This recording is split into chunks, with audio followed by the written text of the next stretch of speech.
Learning English was like unlocking a door to a new world. At first, it felt impossible, but with each step, I found my voice and the confidence to speak fluently.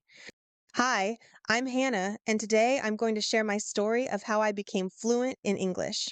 It all started a few years ago when I realized that being fluent in English could open up so many opportunities for me. I was determined, but I had no idea where to start. At first, I felt overwhelmed.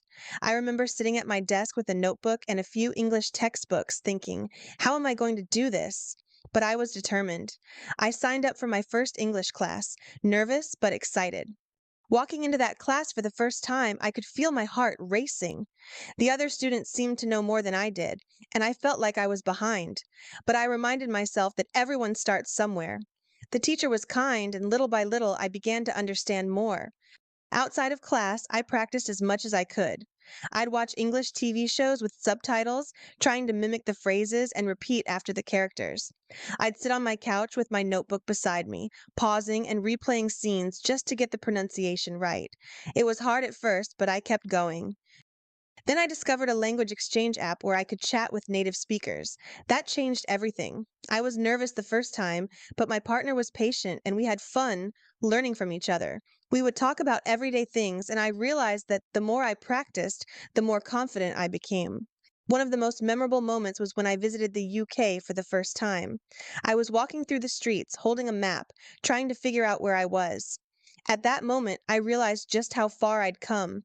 I wasn't scared to ask for directions or to order coffee in a cafe. Speaking English felt more natural.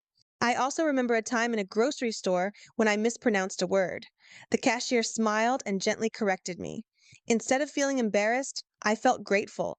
Every mistake was a chance to learn, and that experience made me even more determined. Now, I use English every day, whether it's having a casual conversation with a local, reading an English book, or writing in my journal. English has become a part of my life. I even use it at work when speaking with colleagues, and I no longer feel nervous or unsure of myself. Looking back, I'm so proud of how far I've come. It wasn't always easy, but with practice, patience, and perseverance, I reached my goal. And if I can do it, anyone can. It just takes time and, most importantly, the belief that you can.